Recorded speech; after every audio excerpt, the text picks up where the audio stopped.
कसे आहात बालमित्रांनो? तुम्ही भाग्यवान आहात, कारण स्वतंत्र भारतात तुमचा जन्म झालेला आहे.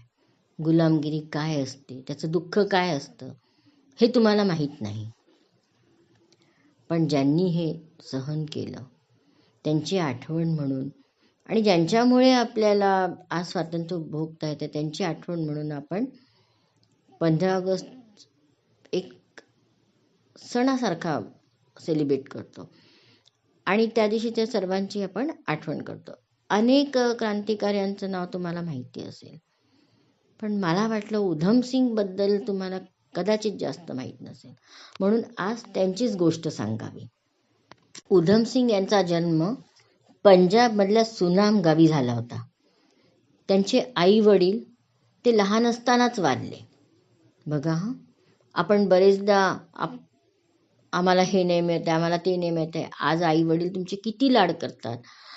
एक एक गोष्ट तुमच्या तोंडातून निघायचा उशीर की पटकिनी तुम्हाला आणून देतात. पण त्यावेळेला बघा त्यांना असं त्यांची हौस पुरवणारं सुद्धा कोणी नव्हतं. आई वडील त्यांच्या लहानपणीच गेले, तरी आजही आपण त्यांचं नाव घेतो. इतकं काम त्यांनी केलेलं आहे. त्यांच्या काकांनी त्यांना अनाथाश्रममध्ये ठेवलं होतं, खालसा अनाथाश्रम, आणि त्यांचं खरं नाव शेरसिंग, आणि इथे या अनाथाश्रममध्ये त्यांना उधमसिंग नाव मिळालं. आणि आज उत्तराखंडाच्या एका गावाला त्यांचं नाव दिलं गेलं आहे. उधमसिंग नगर किंवा उधमपूर म्हणतात. असं काय केलं बरं त्यांनी ज्याच्यामुळे आज आपण त्यांचं नाव घेतोय?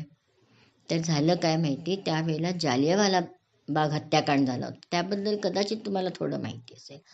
तर ते झालं काय होतं की इंग्रजांनी एक असं कानून काढलं होतं की त्याच्यामुळे कोणाही भारतीयाला ते अटक करू शकत होते. म्हणजे काही त्यांना कारण द्यायची, नोटीस द्यायची काही गरज नाही.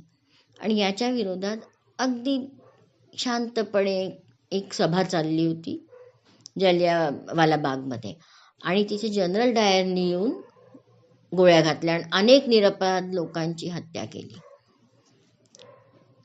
ही गोष्ट झाली. त्याच्यानंतरही अनेक वर्ष गेले, जवळपास 20 वर्ष होऊन गेले.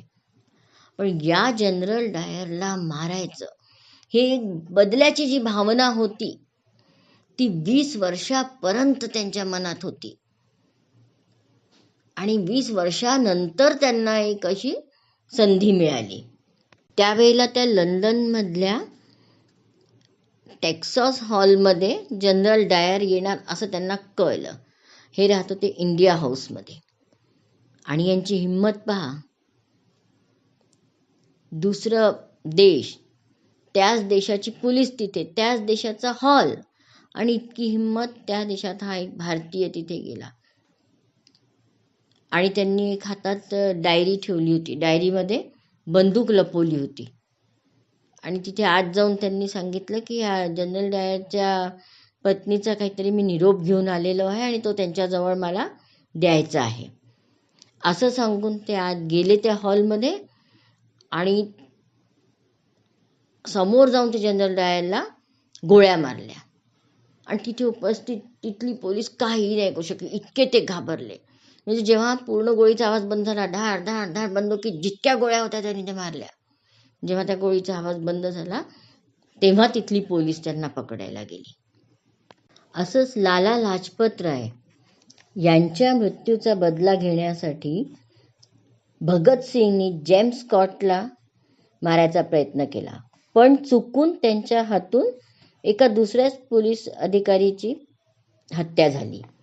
आणि त्यानंतर आपली ओळख लपवण्यासाठी, तिथून पळायसाठी त्यांनी वेषांतर केलं.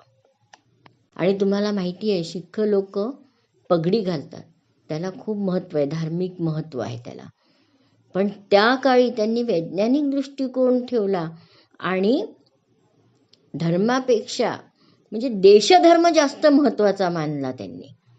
आणि आपली ओळख लपवायला त्यांनी ती म्हणजे आपले केस कापून ती टोपी घातली, ती त्यांची ओळख बनून गेली. आपण कुठेही त्यांचं भगतसिंगचं चित्र पाहतो तर तो लांब कोट घातलेला आणि ती एक विशिष्ट प्रकारची टोपी. तर गंमत बघा की आपली ओळख लपवायला त्यांनी जो वेश धारण केला तीच त्यांची आता ओळख बनून गेली आणि संपूर्ण देश त्यांना त्या टोपीमुळे ओळखतो. त्यांचा हा फोटो दिल्लीतील काश्मीरी गेट समोर काढला गेला आहे असं सांगण्यात येतं. कशी वाटली बालमित्रांनो ही गोष्ट?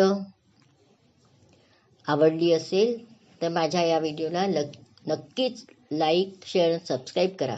कारण जसं मी नेहमी म्हणते, आपल्याला ज्या चांगल्या गोष्टी कळल्या त्या इतरांना नक्की सांगाव्या. आणि आपल्या या अशा क्रांतिकारकांची आठवण सदा ठेवा.